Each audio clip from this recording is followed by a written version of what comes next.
Ada yang mau ditanyakan Bang, silakan. Oke, aku mau tanya, eh, Yesus itu Tuhan apa manusia? Yesus itu adalah firman Tuhan yang menambahkan kodrat manusia. Yang saya maksud itu, apakah Yesus itu Tuhan sendiri atau Yesus itu utusan Tuhan? Dalam video ini, Agatha memberikan jawaban yang tegas, jelas, dan mudah dipahami tentang siapa Yesus menurut iman Kristen. Penjelasan ini akan membantu membuka pemahaman tentang iman Kristen yang sering disalahpahami banyak orang. Oke, halo Edogawa. Selamat malam. Selamat malam. Ada yang mau ditanyakan Bang, silakan. Oke, aku mau tanya, Yesus itu Tuhan apa manusia? Yesus itu adalah firman Tuhan yang menambahkan kodrat manusia. Yang saya maksud itu, apakah Yesus itu Tuhan sendiri atau Yesus itu utusan Tuhan? Yesus itu adalah firman Tuhan yang adalah Tuhan yang diutus ke dunia oleh Sang Bapa dan menjadi manusia. Oke. Allah Bapa itu kan mengutus Yesus untuk turun ke dunia ya. Tujuan Yesus turun ke Bukan. ya. Bapa itu mengutus firman-Nya baru jadi manusia. Ya. Tujuan firman yang menjelma menjadi Yesus itu, tujuan turun ke dunia untuk apa, Kakak cantik? Oke. Tujuan Tuhan Yesus itu turun ke dunia untuk menggenapi semua yang tertulis dalam kitab nabi-nabi, Taurat Musa, dan Mazmur Daud. Karena nabi-nabi ini kan sudah menggambarkan Yesus itu di masa depan. Contoh, Musa menuliskan bahwa Yesus itu lahir dari perawan. Ya kan? Kenapa Musa tahu Yesus itu lahir dari perawan? Karena Tuhan itu sudah memberitahu hal yang terjadi di masa depan. Karena Tuhan Yesus ini kan adalah Maha Mengetahui. Nah, lalu Nabi Yesaya menuliskan dia lahir di Bethlehem Efrata. Nah, itu juga digenapi Tuhan Yesus lahir di Bethlehem. Lalu Daud juga menuliskan bahwa Yesus itu tertusuk kaki dan tangannya, disalib, orang-orang membuang undi atas jubahnya, dan itu digenapi sama Tuhan Yesus. Jadi Yesus itu datang ke dunia untuk apa? Menggenapi semua nubuatan para nabi tentang Dia. Oke. Tapi setahu saya itu kalau dalam ajaran Kristen itu kedatangan Yesus itu kan sebagai Mesias, ya kan, pembawa kabar keselamatan, begitu betul ya? Salah. Ya, tapi di akhir ceritanya itu kan Yesus disalibkan ya? Yesus disalib. Gini loh Bang, tadi kan saya udah jelasin, Yesus itu menggenapi seluruh nubuatan. Anda nanya di akhir cerita ya bukan disalib. Di akhir cerita itu nanti dia datang untuk menghakimi orang yang hidup maupun orang mati. Di akhir cerita dia membangkitkan semua orang. Ya itu di kedatangan yang kedua kan. Maksud saya Anda bilang akhir cerita. Iya, sorry, ralat. Nah, jadi tujuan Yesus itu datang ke dunia yang pertama itu berarti maksudnya mati di kayu salib itu untuk menebus dosa umatnya atau untuk Tadi apa? Kan udah saya jelasin Bang, Yesus itu datang untuk apa? Menggenapi seluruh nubuatan di dalam kitab Taurat Musa, kitab Nabi-Nabi, dan Mazmur Daud. Di dalam Taurat Musa, ya kan udah diceritakan bahwa dia lahir dari perawan, disalibkan, terus dia juga menjadi kurban. Ya kan? Contoh yang menjadi kurban itu seperti kisah di Abraham. Abraham yang Ya, mengorbankan Ishak anaknya. anaknya. Jadi Ya. Yunus juga menuliskan bahwa Yunus itu kan mati 3 hari. Nah, itu menggambarkan Mm-mm. Yesus yang mati 3 hari. Itu. Jadi tujuan dia ke dunia ini untuk apa? Untuk memenuhi seluruh nubuatan itu di dalam kitab nabi-nabi, Mazmur Daud, dan Taurat Musa. Baik, kalau itu sebenarnya saya selaras dan setuju kakak. Yang jadi ganjalan saya itu eh, kenapa Yesus itu kan dalam ajaran Kristen kan Tuhan. Tapi kenapa Tuhan itu sendiri kok dibunuh? Sedangkan dalam 10 perintah Allah itu ada salah satu yang mengatakan jangan membunuh. Makanya bukan Perintah. orang Israel yang membunuh Yesus. Iya, maksudnya kan begini.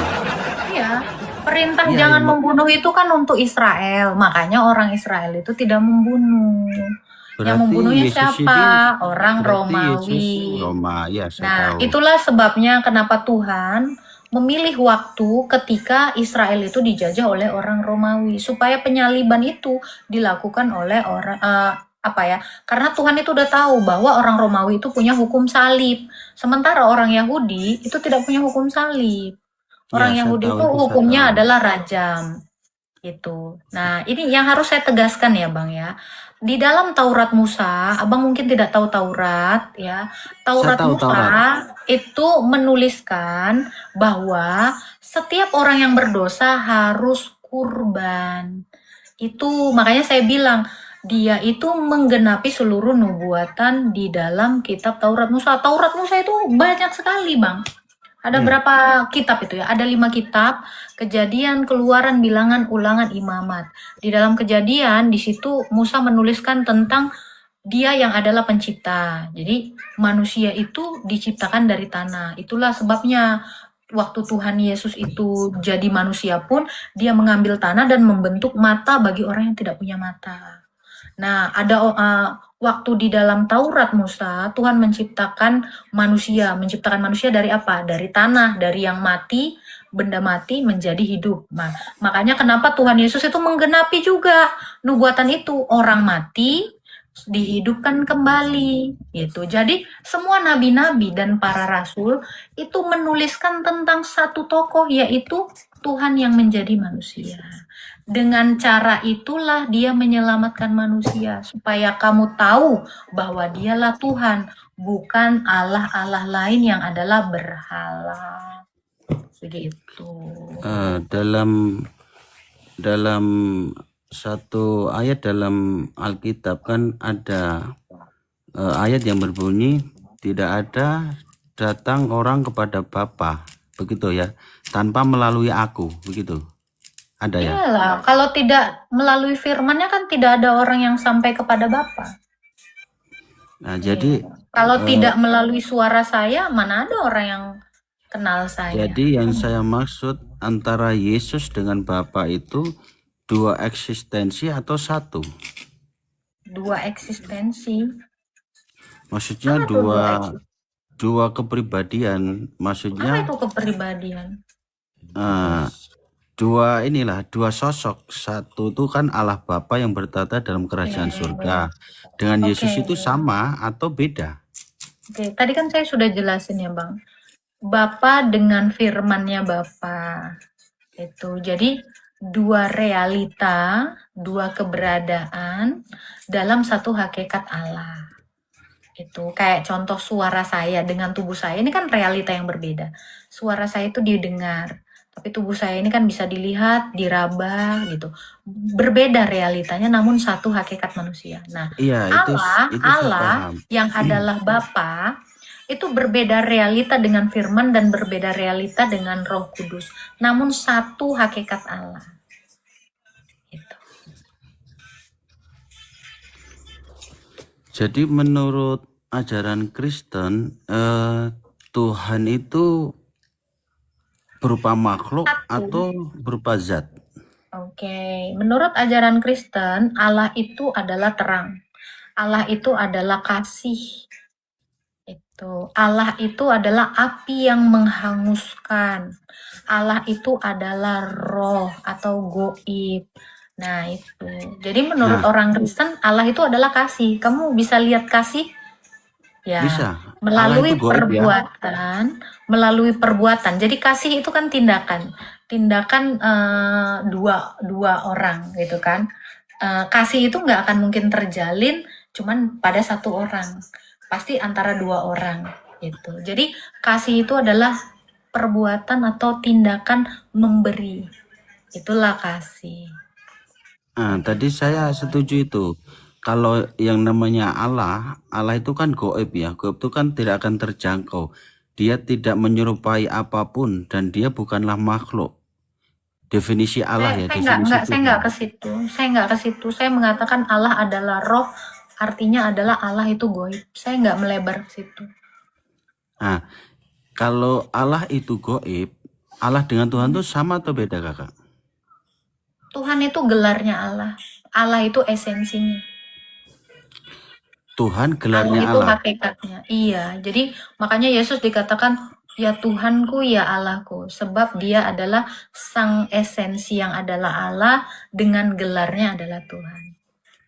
Seperti itu. Berarti Yesus ini Tuhan atau gelarnya Allah? Masih bodoh ya? Iya, saya masih bingung, makanya tanya ini. Jangan dibalik, Bang. Yesus ini adalah Allah yang gelarnya Tuhan. Itu kebalik. Kalau misalnya nggak ingat, mohon dicatat. Saya Karena saya ingat, pelan-pelan loh. kan gini, Kakak. Allah Kalau itu adalah hakikat atau esensinya atau kodratnya. Tuhan itu gelarnya. Contohnya, saya manusia, hakikatnya manusia, gelar saya guru. Gitu. iya, saya Jadi paham. orang manggil saya ini adalah Yang Guru Agatha. aku paham, Kakak. Yang aku bingung itu kan kita sepakat dulu kalau Allah itu goib. Kita sepakat dulu nggak? Sepakat untuk apa? Untuk Tuhan saya. Iya, maksudnya Allah Bapa yang bertata dalam kerajaan surga itu goib. Bapa Setuju dengan nggak, Sal? firman dan rohnya itu goib. Yesus itu keilahiannya goib. Terang atau kasih. Definisi atau goib roh. itu bisa dilihat dengan mata telanjang nggak? Goib itu bisa didengar, bisa direalisasikan. Jadi dia goib, esensinya kita tidak lihat, tetapi eksistensinya kita lihat. Itu eksistensinya itu ada. Kan Anda tahu gini ya. eksistensi? Tahu. Penyataan. Jadi penyataan itu ya menjadi nyata. Dia bisa menyatakan diri. Jadi goib tetapi bisa menyatakan diri. Jadi bukan goib itu nggak nyata gitu. Goib itu tetap menyatakan diri. Iya, Setan goib aja itu goib nyata. bisa menyatakan diri loh. Ya kan? Iya, tapi yang saya masih belum ketemu kan gini, Kakak. Allah itu kan Esa ya, satu. Tuhan itu satu nggak, Kakak? Tuhan itu cuma satu, tapi Tuhan-Tuhan palsu banyak. Atau Allah-Allah berhala itu Kalau banyak. Tuhan palsu kan berarti bukan Tuhan dia. Iya, tapi ada orang yang menganggap yang nggak ada ini Tuhan, itu banyak. Di Iya, 1 Tawarik 16 ayat 26 dikatakan Allah bangsa-bangsa adalah berhala. Tetapi Tuhanlah Allah kita, yaitu Sang Tritunggal Maha Kudus. Ini dalam iman saya seperti itu. Kenapa dikatakan tidak ada, Allah-Allah lain ini tidak ada? Ya karena memang nggak ada. Perwujudannya nggak ada, eksistensinya nggak ada, tetapi dianggap ada sama orang. Itu Tuhan palsu, betul. Tuhan palsu itu tidak ada, tetapi diada-adakan orang. Begitu. Oke. Berarti Yesus turun ke dunia itu berarti dia sebagai anak Tuhan. Firman Allah, penyataan diri Allah. Firman Allah. Firman Allah atau penyataan diri Allah yang tidak kelihatan itu, yang goib itu. Penyataannya. Iya, penyataannya. Iya, Jadi ini tertulis di kalau dalam Yohanes 1 ayat 18. iya, saya sering baca Alkitab juga. Saya belajar juga ini. Oke. Ada lagi yang mau Nah, ditanyakan? yang saya mau tanyakan gini, Hmm. sebagai orang Kristen itu kan Yesus itu kan dianggap Tuhan. Tapi kenapa? Yesus itu bukan dianggap Tuhan. Yesus itu satu-satunya Tuhan yang nyata. Tuhan lain itu nggak ada. Ya, Itu tadi oke, penjelasan saya. oke, Jadi di saya dunia ikutin. ini Tuhan-Tuhan itu yang lain itu nggak pernah ada, nggak pernah nyata. Kenapa? Oke, Karena tidak disaksikan, ya, tidak relate, tidak ada kuasanya. Di dunia ini nggak ada. oke, Nggak saya ada yang mencoba, seperti Yesus. oke kakak, saya mencoba menjadi Kristen ya. Kalau Tuhan Nggak yang nyata perlu, itu nggak perlu hanya, menjadi Kristen, nggak perlu menjadi ya, Kristen. untuk memahami kan saya harus ke situ bahwa Oh Tuhan Yesus bukan, itu untuk adalah memahami Tuhan. Anda tidak perlu jadi Kristen. Untuk memahami ini Anda hanya perlu memiliki logika. Itu. Ya, ya, itu logika, setuju. Logika saya, Yesus itu kan Tuhan. Kalau Tuhan itu, Yesus itu mati, siapa yang nyabut nyawanya Yesus, kakak? Hmm? Secara logika, kamu pernah lihat ada yang nyabut nyawa orang? Gimana? Nah, kan mau pakai logika nih. Secara logika, kamu pernah nggak ada orang yang nyabut nyawa orang lain? Atau Ya ada kalau Tuhan nyabut, yang menyabut nyawa orang? Nggak ada ya ya? kalau Tuhan menyabut nyawa manusia, setiap makhluk yang bernyawa kan pasti mati. Nggak Matinya ada itu kan itu, berarti, nggak ya, ada. Manusia itu mati, ada yang kena sakit kanker, ada yang dipatok ular, ada yang tabrak truk, ada orang yang datang membun-bun. Itu iya, kalau mau iya, lihat logika ya. Jadi kalau kamu bukan, kakak, mengatakan maksud saya uh, begini. Kalau mm, mati atau meninggal itu kan berarti roh terlepas dari jasad. Terlepas mm, caranya mungkin ketabrak kah atau dibunuh kah. Tapi terlepasnya roh dari jasad itu kan ada yang ngambil, kakak. Bukan dia keluar nggak sendiri, ada yang tidak. ngambil. Siapa yang ngambil? Ya Mau, ada. mau pakai logika, siapa yang ngambil? Coba logikanya di mana? Siapa yang ngambil? Sekarang gini, kakak. Ada kamu Roh, lihat ada roh yang dalam, ngambil-ngambil? ada. Roh dalam Pernah lihat? manusia itu ada yang Udah memiliki pernah enggak? lihat? Udah pernah lihat Sekarang ada yang ngambil? saya tidak pernah lihat. Tapi Loh, dalam ini kan iman, kita gini bicara guys. logika, Bang. Iya. Sekarang begini. Kita orang beragama itu kan harus berdasarkan iman. Iman itu Tadi kan, katanya mau memahami dalam perspektif Kristen. Saya suruh Anda dalam perspektif logika. Tiba-tiba Anda masuk ke agama Anda. Anda kalau masuk ke agama Anda akan menanyakan pertanyaan itu apa? Siapa yang cabut nyawa? Karena dalam agama Anda ada yang mengajarkan cabut nyawa. Di agama orang lain nggak ada cabut nyawa. sebenarnya di dunia ini nggak ada agama, kakak. Nah, ini makanya saya bilang Anda harus netralkan dulu diri kamu. Iya, Kenapa? saya Sebab netral. cabut nyawa itu tidak pernah ada dalam kenyataannya. Di agama Anda pun ada narasi itu, ada nggak buktinya? Ada Tuhan cabut nyawa. Nah, itu. Jadi Ada ayatnya, kalau Anda adalah. Terus kok manusia adalah hidup itu ada nyawa. gini Bang, Anda Nah, Anda kalau mengatakan ada terus tidak relevan dengan kenyataannya, itu namanya strawman atau logical fallacy.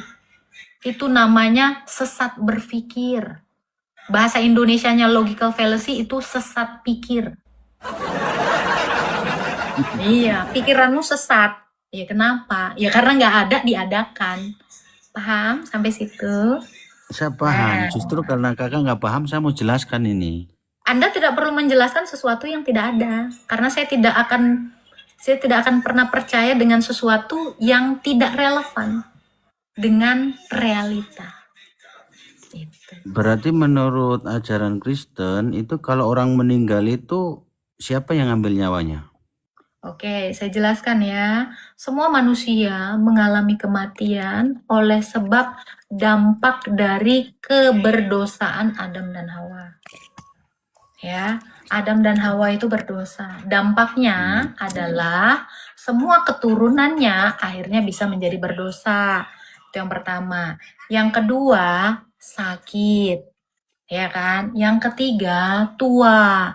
Yang keempat, mati. Itu. Seperti itu. Jadi kenapa semua orang mati? Yaitu dampak dari keberdosaan Adam dan Hawa. Makanya manusia itu jadi tua, sakit. Kenapa? Karena mencari makan susah-susah. Lalu apa? Mati. Gitu. Jadi Nah, nggak itu ada, yang saya, nggak ada mati itu ada yang cabut-cabut, nggak ada. Ya kan? Dampak dari berdosa. Itu tadi dampaknya apa? Semua orang jadi berdosa. Makanya ada orang datang nancepin, itu kan perbuatan dosa. Jadi ada yang mati. Mati itu dampak dari ada yang berdosa. Ada iya, lagi yang karena sakit, ada lagi karena tua. Nah, itu yang paling relevan, yang ya. relate dengan kenyataan. Tapi kalau cabut-cabut, gue belum pernah ngeliat. Kalau kecuali ya di sinetron mungkin atau di film-film. Nah, jadi kan gini, Mbak. Eh, arti dari kematian itu kan terpisahnya antara jasad dengan roh, dengan nyawa. Iya kan? Sedangkan kita dulu lahir itu kan ada nyawa tuh siapa yang ngasih nyawa? Oke, Tuhan. Nah, Tuhan. Terus yang ngambil nyawa? Iya, waktu penciptaan itu kan Adam itu ditiupkan nafas, Iya, diberikan roh setuju. manusia, Iya. ya kan? Nah, lalu Berarti perintah kan di Tuhan situ ada yang apa? niupkan. Setelah Anda tidak perlu dikit-dikit setuju, Bang. Ini agama saya. Agama saya tidak butuh persetujuan siapapun, itu yang pertama. Saya lanjutkan ya. Jadi ketika Adam itu diambil dari tanah oleh Tuhan Yesus, ya, lalu ditiupkanlah nafas hidup. Itulah roh. Ini tertulis di dalam Ayub 33 ayat 4. Oleh nafas yang maha kuasa aku hidup, oleh rohnya aku hidup. Jadi manusia itu diberikan roh manusia. Nah, setelah itu hiduplah manusia. Lalu firman Tuhan begini kepada Adam dan Hawa. Beranak cucu dan bertambah banyaklah. Jadi banyaknya manusia itu akibat dari repetisi Adam yang memperanakkan anak-anaknya atau keturunan-keturunannya. Itu. Iya, berarti Seperti kan itu. manusia hidup itu kan yang memberi nyawa kan Tuhan. Iya kan? Manusia itu Anda bisa hidup kan sepertinya karena ada agak nyawa. lemot ya. Abang minum air putih dulu, Bang. Penjelasan saya nggak usah diulang-ulang atau dipertanyakan apa pertanyaan Anda. Enggak, begini Mbak.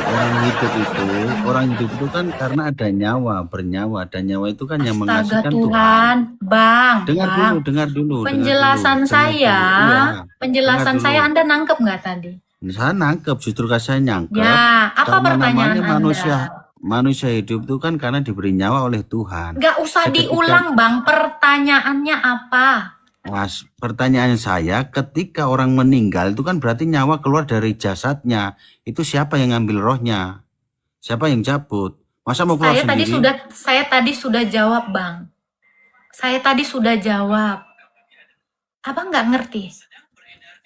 Nggak ngerti karena itu nggak ketemu di Oke, akal. denger ya, denger sekali lagi. Manusia itu mati, kenapa lepas nyawa dari jasadnya? Dengar ya, pelan-pelan. Ya, kenapa nyawa bisa lepas dari roh? Karena roh ini sudah tidak bisa lagi menggantungi tubuh ini. Kenapa? Karena tubuh ini tua, ya kan? Atau tubuh ini sudah tidak bisa tua ini kan akibat sudah tidak meregenerasi lagi selnya. Akibat apa? Misal ditancepin apa itu namanya pisau, ini kan dia sulit meregenerasi. Akhirnya apa? Terlepas, bukan tercabut. Ya, apa namanya? Nggak ada orang nyabut. Jadi terlepas dengan sendirinya sebab apa? Roh itu tidak bisa ditopang lagi oleh tubuh. Kenapa? Karena tubuh ini pertama tadi sudah tua atau ada penyakit yang tidak bisa meregenerasi tubuh ini. Jadi ini lepas. Bukan ada orang nyabut-nyabut, bukan. Nah, itu satu. Gara-gara itu. Terus kalau ada emang orang yang membun-bun pun adalah orang yang mencabut itu. Bukan mencabut tetapi melukai tubuh manusia sehingga regenerasinya atau sistem peredaran darahnya itu kan menjadi rusak. Sel-selnya rusak. Inilah yang menyebabkan apa? Roh tadi tidak lagi bisa menggantungi tubuh ini. Gitu. Jadi bukan ada orang Tuhan nyabut-nyabut, tidak. Nah, perbuatan tadi itulah yang namanya berdosa. Ini yang saya jelaskan tadi bahwa manusia mati dampak dari keberdosaan. Dampak dari keberdosaan itu juga mengakibatkan yang namanya menua. Hai Doni. Ya. Jadi menua. Sebab apa? Dia kan sudah tidak bersatu dengan sumber hidupnya. Siapa? Tuhan.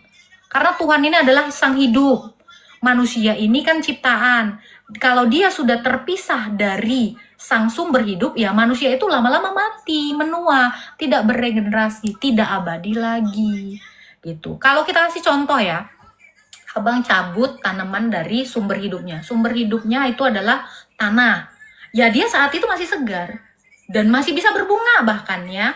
Nah, tetapi itu lama-lama apa? Mengering dan menjadi tanah. Itu sama, ikan pun demikian. Kamu ambil dia dari sumber hidupnya, tidak langsung mati, tetapi berproses dia, menggelepar, akhirnya apa? Mati, kering, jadi tanah. Seperti itu. Jadi nggak ada Tuhan cabut-cabut. Nggak ada konsep cabut-cabut. Manusia mati itu dampak dari berdosa. Itu. Ya. Apa dampaknya? Ya, manusia berpotensi melakukan dosa berikutnya lagi, menua, sakit. Itu Bang.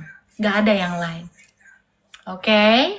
Silakan Bang Edo. Jadi nggak ada Tuhan cabut-cabut nyawa kita. Silakan. Dalam Lukas 23 ayat 46 kan tertulis, ya Bapa, ke dalam tanganmu kuserahkan nyawaku. Kuserahkan nyawaku. Terus kalau nyawa itu terbang sendiri, hilang sendiri, terus ayat ini gugur berarti. Kok gugur? Gugurnya di mana? Lah gugurnya karena nyawa itu kan atas kuasa Tuhan. Hidup matinya manusia itu kan Tuhan yang menentukan. Mana orang Yesus bilang apa? Ku serahkan, dia sendiri yang memberikan nyawanya. Nggak ada yang cabut. Ya kan? Nggak gugur. Justru itu menjelaskan. Justru itu mendukung pernyataan saya. Nggak ada yang namanya. Berarti nggak ada yang namanya ini. Bisa Oke, saya kasih tahu ya Bang ya. Saya kasih tahu ya. Ketika Yesus disalib, kan di dalam Alkitab ada dikatakan ya, tidak seorang yang bisa mengambil nyawaku. Aku memberikannya dan mengambilnya kembali. Ada ayatnya di dalam Alkitab seperti itu. Tahu nggak Bang? Yesus itu mati karena apa? Karena orang Romawi menombaknya. Paham tidak di situ? Paham tidak? Terus? Iya. Jadi nggak ada yang cabut-cabut. Jadi karena orang Romawi menombak Yesus, nah itu tadi dia. Jadi nggak ada cabut-cabutan, nggak ada Tuhan itu cabut-cabut nyawa, nggak ada. Jadi karena ada orang Romawi yang melakukan dosa itu terhadap dia sendiri menyerahkan nyawanya itu kepada Sang Bapa untuk mengambilnya kembali. Karena apa? Dia mau ke dunia orang mati supaya dia bisa membangkitkan dan menyelamatkan semua orang-orang dari zamannya Nuh sampai kepada Adam. Lalu dia bangkit kembali mengambil nyawanya dan dia hidup kembali. Seperti itu pembuktian dia adalah Tuhan. Gitu. Jadi nggak ada Tuhan cabut-cabut nyawa. Tuhan nggak berhak nyabut nyawa berarti? Bukan nggak berhak Bang.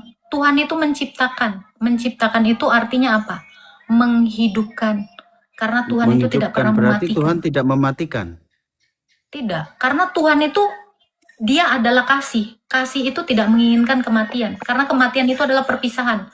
Tuhan tidak pernah mau berpisah dengan ciptaannya. Itu untuk Yesus. Tapi kalau untuk umat manusia, kalau Tuhan tidak mencabut nyawa, terus tadi sudah saya jelasin Bang, nggak usah muter Bang. Itu tadi sudah saya jelasin. Bukan muter. Sekarang kalau manusia meninggal, bukan Tuhan yang cabut, terus dia keluar dengan sendirinya, terus dia mau lari kemana itu? Oke. Nggak bisa lari kemana-mana Bang. Makanya ketika manusia itu mati, dia itu di kuburan. Dia nggak lari-lari kemana-mana. Oke, kita baca di Ibrani 2 ayat 15. Ya. Dikatakan apa? Bahwa roh itu, roh jahat itu atau setan-setan itu menahan kamu di kuburan. Makanya manusia itu tidak bangkit. Begitu. Ya, sebab apa? Iblis berkuasa atas maut. Berarti yang cabut nyawa iblis. Bukan, Bang. Kan Ini loh, gini Bang. ya.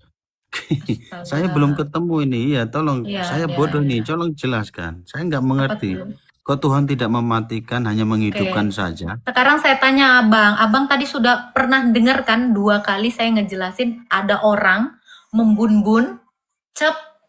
Nah, itu perbuatan dosa toh. Itu Dosa. perbuatan dosa kan, akhirnya Ya. mati kan. Ya. Ya, itu yang saya Nah, mau itu. tanya. Yang saya mau tanya itu, kalau orang ditusuk, itu kalau mau mati dan tidak, itu kan tergantung Tuhan. Mau ngambil nyawanya tidak. Kalau Tuhan masih belum ngambil nyawanya, nggak akan mati toh. Di mana dalil yang mengatakan kalau dia mau mati nggak tergantung Tuhan itu di mana dasar ayatnya? Saya mau tahu. Loh, karena kita hidup ini nyawanya kan Tuhan yang Ngarang, punya. jangan ngarang Bang. Saya nggak Loh, suka ngarang. sekarang saya Dasar tanya. ayatnya ada nggak? Nggak Abang ada. Sekarang mengatakan itu ada dasar gini, ayatnya nggak? kakak punya nyawa ini siapa punya? Kakak punya sendiri Saya. atau Tuhan punya? Saya lah orang namanya nyawa manusia.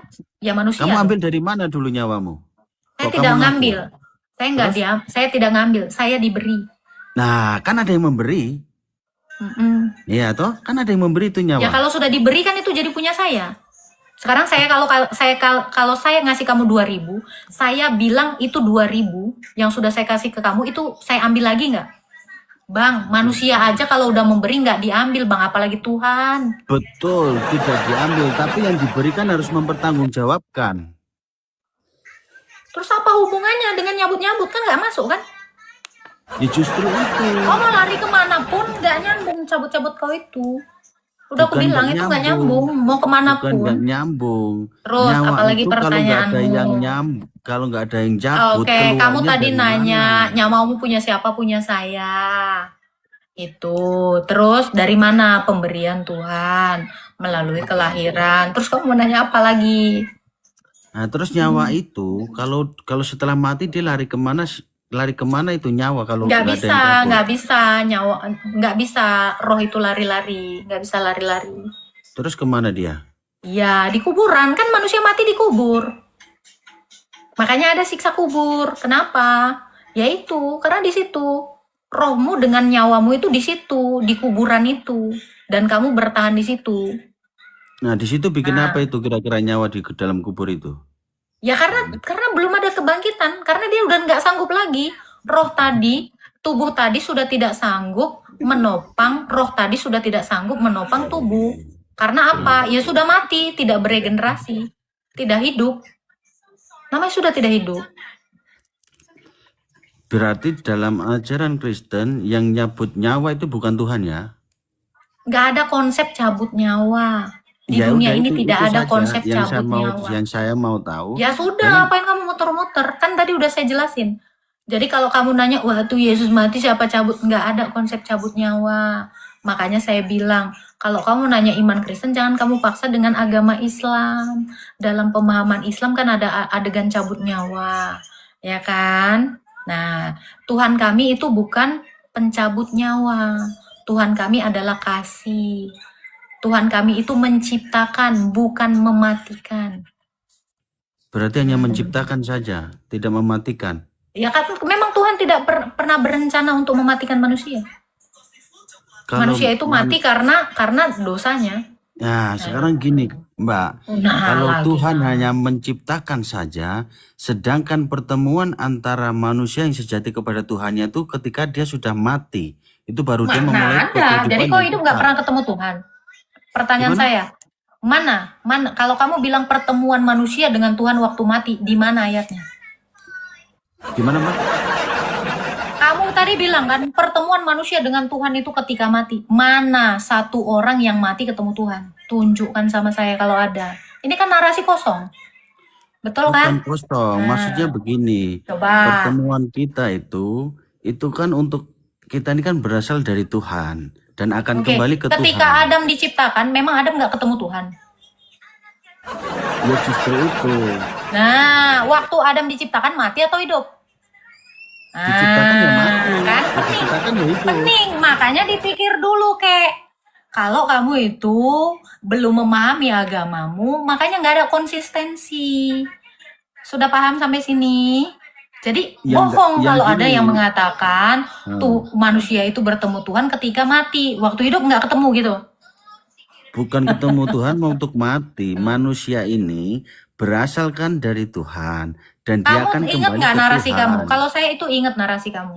Iya, ini saya Pertemuan koreksi. manusia dengan Tuhan itu ketika mati. Betul tidak tadi kamu ngomong gitu? Iya, maksudnya untuk Nah. manusia itu sendiri bisa kembali ke Tuhannya, itu kan melalui jalan kematian. Sekarang saya tanya, kok kembali ke Tuhan? Waktu penciptaan memang manusia gimana kodratnya?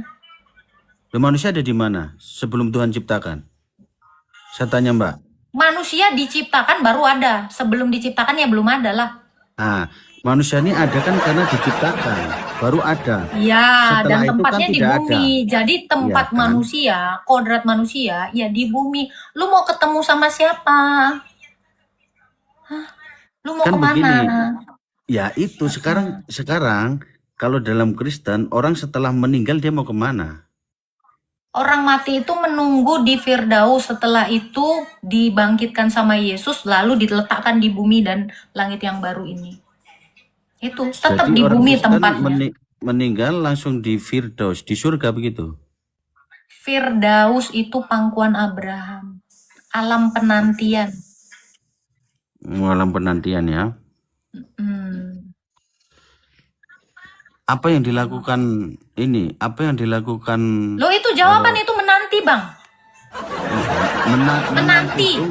Alam Ya. penantian, bertempat menanti itu ngapain? Ya menanti, Bang. Jangan ditanya lagi, Bang. Terlalu ini receh banget, harus gue jelasin satu-satu kayak anak TK. Abang kalau tempat menanti itu ngapain, Bang? Ya ngapain? Menanti, Bang. Menanti. Ya mungkin sambil ngopi, sambil merokok gitu. Ada lagi pertanyaannya, Bang? Iya, lagi. berarti kan gini, yang saya dapat malam ini kan satu bahwa. Oke, ada lagi pertanyaannya nggak? Enggak, saya nggak nanya itu. Ada lagi pertanyaannya? Oke, pertanyaan saya satu terakhir ya. Oke.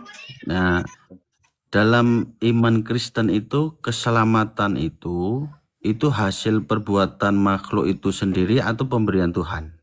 Itu tadi saya bilang kita menunggu Yesus membangkitkan. Jadi keselamatan itu adalah perbuatan Tuhan. Yang saya tanya, keselamatan dalam Kristen itu hasil usaha manusia itu sendiri atau pemberian? Perbuatan Tuhan, ngerti nggak, Bang?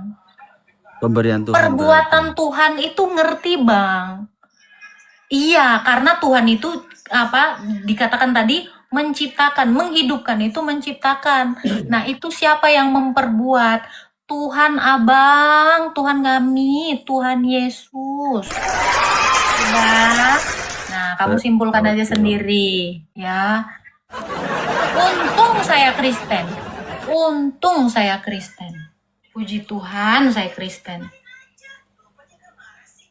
Aduh. Udah ditahu alam penantian. Mbak, kalau kamu lagi nunggu di ruang tunggu ngapain? Salto.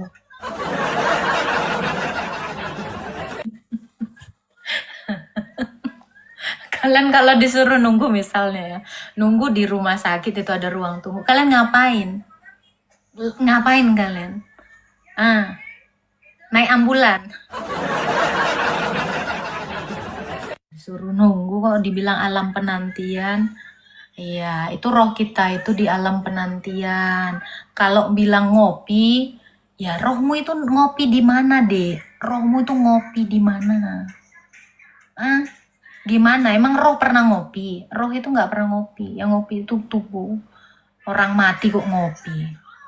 Coba tanya kalian. Orang mati bisa ngopi nggak? Nggak bisa ngopi.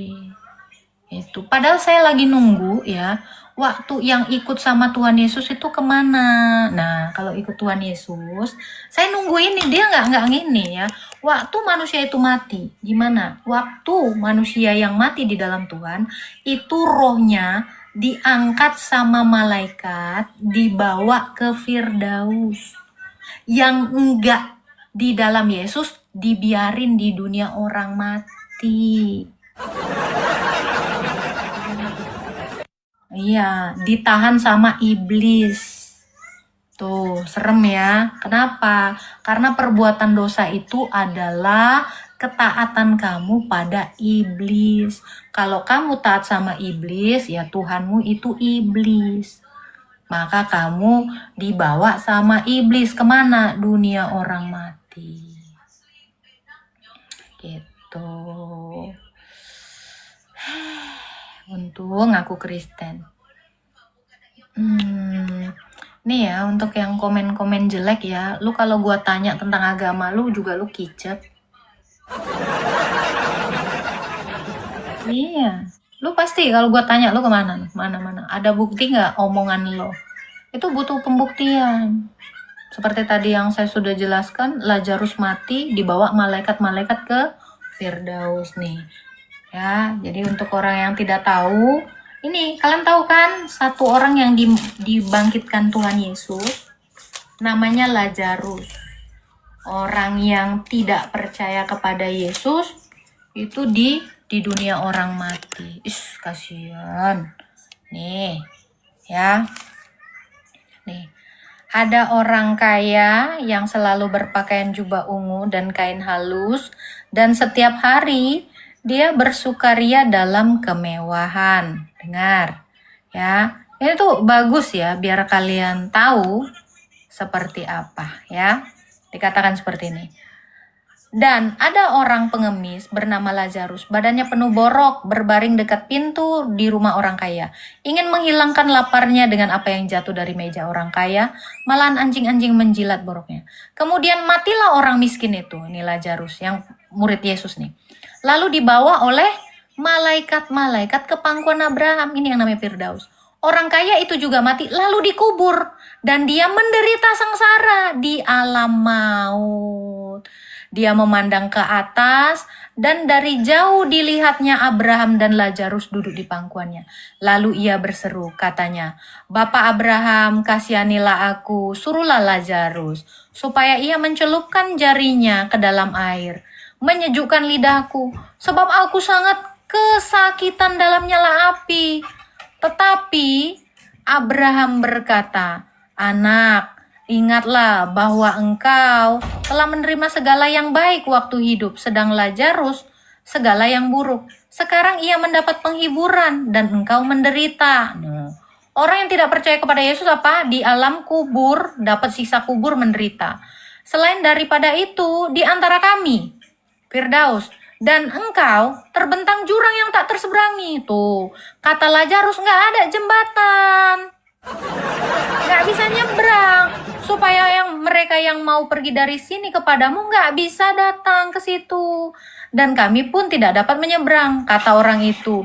Kalau demikian, aku minta kepadamu Bapa, supaya engkau menyuruh orang ke rumah ayahku, sebab masih ada lagi 5 orang saudaraku, supaya ia memperingati mereka dengan sungguh-sungguh, agar mereka jangan masuk ke tempat penderitaan ini.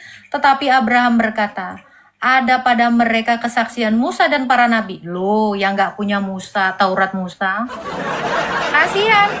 Yang gak punya Taurat Musa, kasihan ini ya.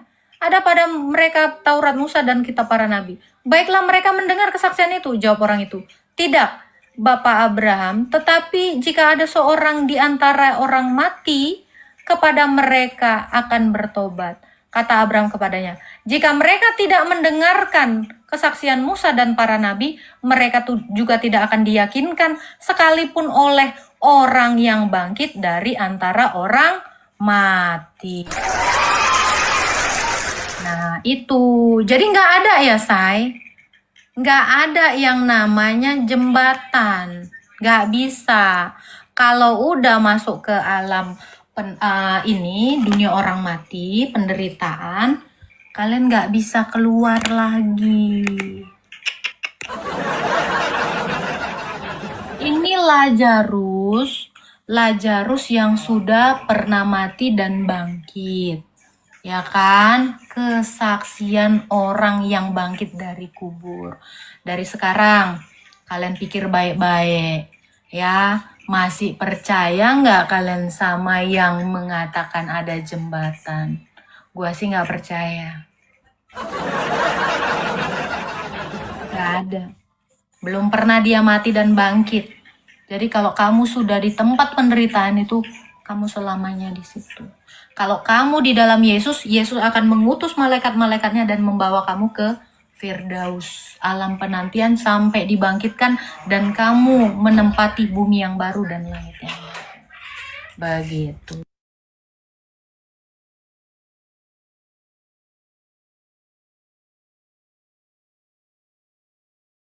Nah, seperti itu ya teman-teman. Orang kaya tadi itu nggak dikasih namanya. Kenapa? Orang mau mati ngapain dikasih-kasih nama? Iya, begitu. Dan kalian tahu nggak kenapa kalau Yesus ya, nah ini biar kalian tahu kenapa pada akhirnya kuburan itu dikasih nama. Nah, waktu Yesus mati itu kan di salibnya ditulis kan, Yesus inbi, inilah Yesus orang Raja Nazaret ya. Nah, raja dari Nazaret atau raja orang Yahudi. Nah, dikasih papan namanya itu.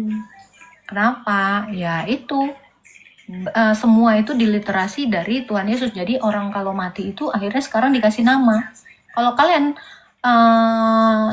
melihat ada orang yang dikasih nama di kuburannya, itu diadaptasi dari Tuhan Yesus. Karena orang-orang dulu tuh nggak ada yang pakai nama. Di kubur aja gitu nggak kasih nama. Serius. Jadi segala ajaran itu ya dari Tuhan Yesus, dari imannya orang Kristen. Itu diadaptasi dari situ. Tuh ya. Jadi nggak ada ya jembatan-jembatan. Lazarus yang udah pernah dari kuburan ini, ya kan? Dia mengatakan nggak ada jembatan. Kata Abraham itu. Katanya percaya sama Abraham. Itulah sebabnya Bapak Abraham bilang, ada kok pada mereka kitab nabi-nabi. Ternyata nggak punya. Bapak Abraham bilang kan ada pada mereka kesaksian Musa, Taurat Musa, nggak punya. Ya udah, makanya kalian nggak percaya kenapa? Karena kalian tidak punya kesaksian Musa. Sebab Musa bersaksi tentang Tuhan Yesus. Kalau kalian tidak punya kesaksian Musa, ya kalian itu nggak akan diyakinkan. Oleh sebab itu, karena Musa itu adalah nabinya Tuhan Yesus. Begitu, oke? Seperti itu. Jadi ini tuh kan ajaran Kristen ya. Kalian kalau mau percaya silakan, tidak percaya nggak apa-apa. Tapi ini kenyataan. Semua tentang iman Kristen itu adalah kebenaran. Kenapa disebut kebenaran? Karena benar-benar nyata, terrealisasi, bukan katanya. Ini bukan wacana. Kebangkitan itu nyata. Makanya Yesus bangkit, Lazarus bangkit, ya kan? Surga Firdaus itu juga nyata karena Lazarus dan orang-orang kudus juga sudah dibawa ke sana. Itu. Makanya Yesus mengatakan, "Akulah kebenaran." Sebab apa Yesus mengatakan dirinya kebenaran? Apa yang dia katakan itu benar. Jadi kalau apa yang dikatakan belum kejadian, itu bukan benar namanya. Wacana.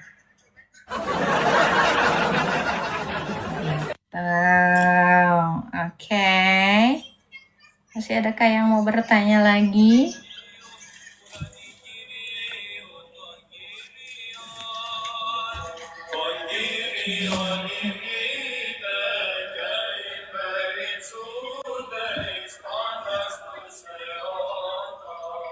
Haleluya. Halo Arnold Tambunan. Halo. Halo.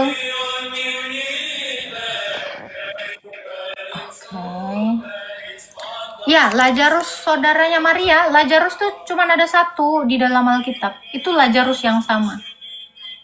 Gitu. Ini ada ya yang typing ini. Namanya gambar. Lah, di agama Zoroaster ada jembatan setipis benang. Oh, oke. Saya nggak tahu, Bang. Kalau di agama Zoroaster itu ada jembatan, saya nggak tahu. Oh, ini agama Zoroaster, ini agama orang-orang Persia ya, yang sekarang kita kenal Iran ya. Ya, saya tahu. Ya, saya pernah tahu tuh. Zoroaster itu nama Tuhannya itu Ahura Mazda. Ini Tuhan yang esa, yang satu-satunya Tuhan ya. Kalian boleh searching kok, di Google juga ada. Agama Zoroaster itu bertuhankan satu yang Maha Esa, namanya Ahura Mazda. Nabinya Zarathustra. Kitab sucinya itu apa ya? Saya lupa ya. Nah, itu ada itu. Ada. Saya pernah tahu. Itu jadi Persia yang kalian kenal sekarang Iran, itu dulu agamanya itu Zoroaster. Nah, itu. Nah, setelah dijajah sama, ini kita bicara sejarah ya, setelah dijajah sama bangsa RT6, akhirnya mereka jadi itu. Begitu. Oke. Bilangnya tadi nggak ada jembatan. Nggak ada, memang nggak ada jembatan. Lazarus bilang nggak ada jembatan. Tapi Zoroaster, agama Zoroaster ini mempercayai ada jembatan. Karena si Ardafirat itu pernah katanya dibawa. Jadi ini pendeta Zoroaster. Katanya pernah dibawa ke langit gitu kan. Sebelumnya dikasih minum susu. Terus dia katanya ngeliat itu ada jembatan. Begitu. Ya, kalian boleh cari tahu tuh tentang agama-agama lain. Terima kasih sudah menonton sampai akhir. Jika firman Tuhan ini memberkati saudara, subscribe channel ini dan bagikan video ini kepada keluarga dan teman-teman, supaya semakin banyak orang mendengar kebenaran firman Tuhan. Tuhan Yesus memberkati.